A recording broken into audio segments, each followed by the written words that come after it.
When we last left off, I said this. I can't help but to notice that Veah is shaking really strangely, and I have to know, is it nerves? Is it drugs?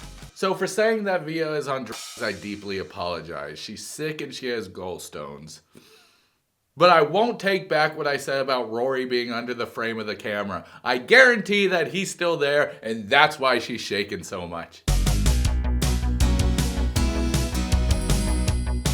Hey friends, this is Dee-man Johnson III, and today we're going to talk about Before the 90 Days, Season 7, Tell All, Episode 2. And this episode sadly starts off on Veah and Sunny, which I don't even like their relationship. They are actually the most boringest couple on the show. I said it was Joe and Magda, but at least they had a few laughs. This couple did absolutely nothing. You just got to watch Veah all day being like, hey, this is my ex-boyfriend, I hope you like him. Veah and Sunny, are you ready?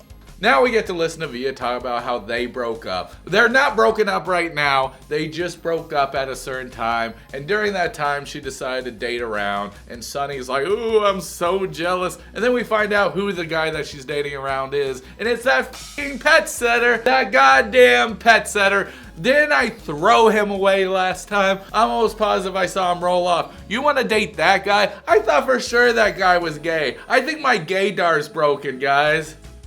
Oh, I forgot to wear a suit. God damn it. No, I would not kiss somebody on the first date. When you ask her a question, she's looking up. And usually when you ask people questions, they don't look directly at you, they're lying. Shut the f up, Brian. Whenever you open up your mouth, you're lying. You shouldn't talk about telling the truth to anybody whenever half your relationship was a goddamn lie. Shut your f***ing mouth, stay seated, because you can't stand up anyway, and get the hell out of here. When she looks up, it's a lie. I mean, it's probably true. She probably did get the dirty Sanchez from the old boy. But, you know, we're not going to speculate on the Dee-man Johnson III show. Our relationship is the best that's ever could be. That's right. It's the best it's ever been, even though y'all just came back from a breakup. That definitely sounds like the relationship is standing on solid ground. Oh, fuck. Sunny's so weird, especially whenever they first we're gonna tell the dad about the situation. He's like, you have to be with me. It's only us together, okay, forever. And if I do this, you have to be with me. There's no turning back. And then a month after she came back to the States, it's like, well, that was fun. All right, Sunny, see you later. Whatever Linda says that Veah sounds like Minnie Mouse, so now it's so easy to do at least my version of her voice. It's so funny too, because if you close your eyes and you just imagine Minnie Mouse saying all this stuff, you can totally see it. No, you're not gonna tell me that I don't believe in Jesus. Being controlling, David. Try to be controlling like Adnan. Yeah, try and be controlling like Meg. Wait, what don't take that advice. What the f, Mega Chad? What?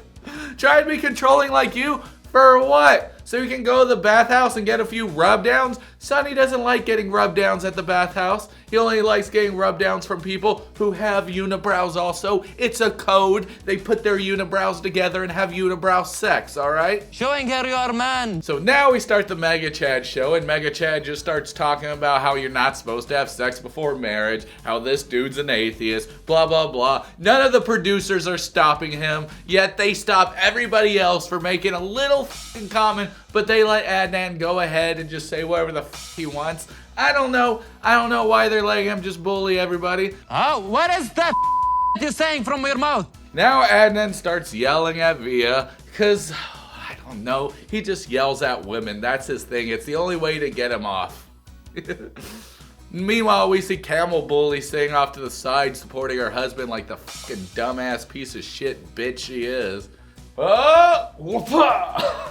Anyway, they get in the whole discussion about religion because Mega Chad feels like Sunny isn't a devoted Muslim. He's like, you're not Muslim. And then he even says it's not a religion. I hate people who say their religion is not a religion. What do they call it instead? It's not a lifestyle. They say it's something, but I hate people who are there like, yeah, it's not a religion. Oh, then what is it? It's me following God. You mean your fucking religion?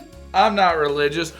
Don't tell Veah that, because if you tell Veah she's not religious, she gets absolutely upset. You better shut up. She will find a peace in my religion and she will change it in a time. She's not going to. I feel like she made this perfectly clear. I don't know why you're still holding on to this idea that maybe she'll change her religion when she obviously won't. Come on, look at her. She's not going to change her religion. She doesn't even want to change her clothes to something more appropriate to see her dad. Why do you think she's going to change her religion? I'm really lost. Of course you are. You're always lost. And by the way, you're in New York. Just to let you know.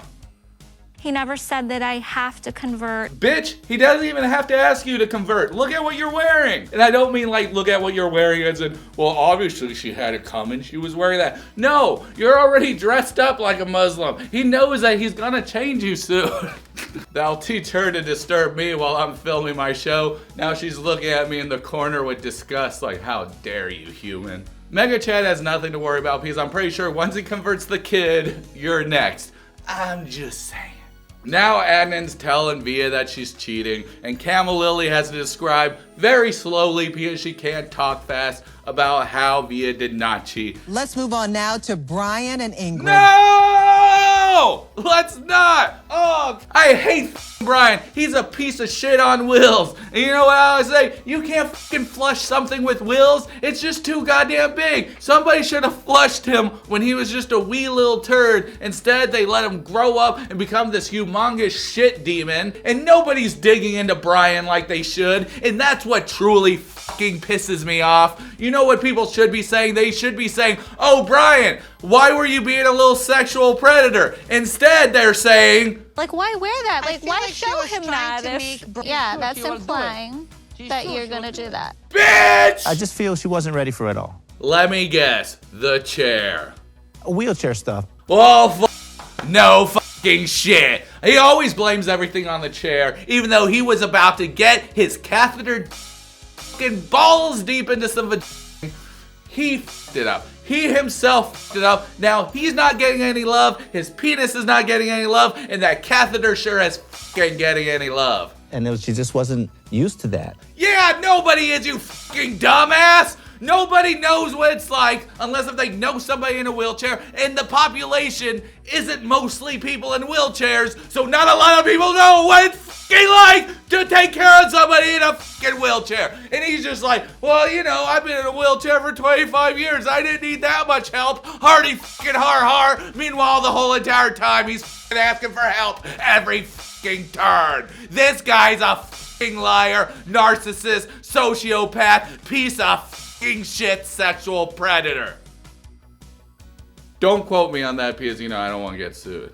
I doubt that many people could get in my chair and go over the first bump in the street. What does that have to do with anything, Brian? What the does that have to do with anything?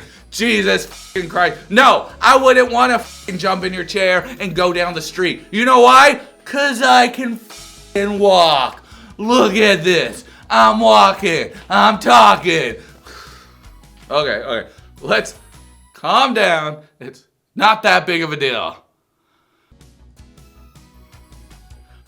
This guy! And then look at Brian and smiling the whole time. He's trying to relive those glory days while watching this. He's like, hey, yeah, look what I pulled. Bitch, you couldn't finish. I don't even know if you could ever finish because of that time when you said that if you finished, you could get an aneurysm and die. And you get a really bad headache. Why? Why do you want to have sex so bad? Why the f does this guy want to have sex so bad? Can't we just castrate him and just call it a day? Trust me, the world would be a way better place. I get it. Once we start castrating people without their permission, it's a slippery slope. But I say we should just do it just for this one time. Well, she put her finger on my nose and said, I have a boyfriend. Brian says this, and Ingrid doesn't exactly deny it. And then Sean asked if everybody was confused, and everybody stated they were, and then they don't go into further detail to solve this confusion. So, I don't know. It's a thing that happened, I guess. Maybe she had a boyfriend, even though she said she just said that for some reason. Well, she said, I didn't say I had a boyfriend, I said I had a guy, but I didn't have a guy. And yeah, they just glossed over this. That was like a 1 minute thing, and then it's on to the next thing. Then they bring out Brian's daughter. And Brian's daughter says it the best about their whole relationship and everything about Brian. It's definitely pretty cringy. Exactly. Brian's the cringiest motherfucker in the world. We find out that Brian's daughter is just a year younger than what Ingrid is, which is very disgusting to me. No, but it's been failure with the same age too. You don't date people the same age as you. He says he does, but then earlier in the season, he says that he doesn't put his real age because he doesn't want to date grandmas. And then Ingrid talks about his fiancés, and then Brian out of nowhere was like, But didn't she have 2 kids with 2 baby daddies? Brian, what does that have to do with anything? I mean, okay, that proves that she had 2 kids from 2 different dads. And then Sean Robinson, who's been f***ing completely absent this whole time. God, what a f***ing shitty host. I'd rather have Vanja be the host. So Sean goes to Ingrid and was like, well, how do you feel about that? And Ingrid is just like, I'm not going to respond to this shit. This shit's bullshit. If I respond, all it's going to do is be bullets back and forth and that's it. And I don't want that. Good for you, Ingrid. Stepping out of the bullshit drama where it doesn't even need to be at. Yeah, I'm spilling a lot of coffee. So now it's break time and Vanja goes to sit while Brian just stays sitting. Because he can't get up. Hello, hello. What you want? You want to hear her? Where? Then Mega Chad goes to a table, and this is the funniest shit. He goes to a table where Lauren's at, and then he tells his wife, he's like, you know, you can't sit with us. Go away. And then she just fucks right on up. God. And she's probably alone, just eating by herself while her husband's out socializing. Why does that seem wrong to me? Why does that feel gross just watching? And he's just like, no, I can't trust guys. Because obviously, Lauren's gonna jump up and be like, hey, Tigerlily, let me see that ladyboy penis. Yeah, I don't know what Mega Chad's really expecting either. Then Adnan starts talking to them about why he doesn't like people. It's because they keep calling him this. Adnan controlling. But didn't you just say before? Try to be controlling like Adnan. Now Mega Chad says he's done censoring himself. And I'm just wondering, this was him filtered the whole time? Mega Chad, you've been such a mega bitch. What the fuck are you talking about? You're gonna just let go and say whatever comes to your mind? Haven't you been doing that? That was him on reserve. So what's him going full force? When somebody just talks, he's just gonna go, ah! And then they'll just look at him and he'll just shrug and be like, it's garlic! What was funny though is Brian, Niles, and Vanja were sitting together, and then Brian was like, all right, I gotta go. And as soon as Brian left, Niles talks shit about Brian. It's kind of funny because he waits for them to leave.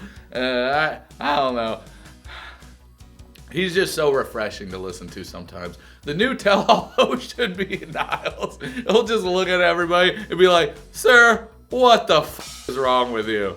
It's not nice to meet you. Mega Chad walks into a room that Niles is in, and he starts acting like a complete asshole towards Niles, and Niles looks like he's about to bring that Texas beat down on his ass. Do you know what people down south do to people who do that kind of stuff? We don't know for sure, but you can tell this is making Mega Chad a little bit chubbed up and horny because he loves it when men touch him. So this is going to be like a vacation to him. And we all know Niles is going to win. Look at him. He's going to fucking rip his nose off with his teeth. Mega Chad, this is a fight you do not want to do. Okay.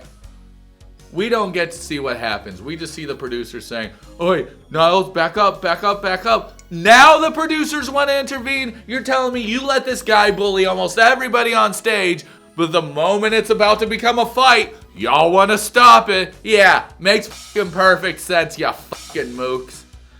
Anyway, guys, that's it for this episode. Next episode looks like it's going to be a for sure shit show. What do y'all think about this episode? If y'all reached this far, don't forget to like, comment, subscribe, and all that jazz. I'm a little disappointed I didn't wear my suit because I forgot, but you know, whatever. We'll wear it next time. Anyway, guys, this is going to be a really busy week. It's the week of my return. I'm going to keep making awesome videos all week long, and I hope y'all just have an amazing day. Thanks for watching.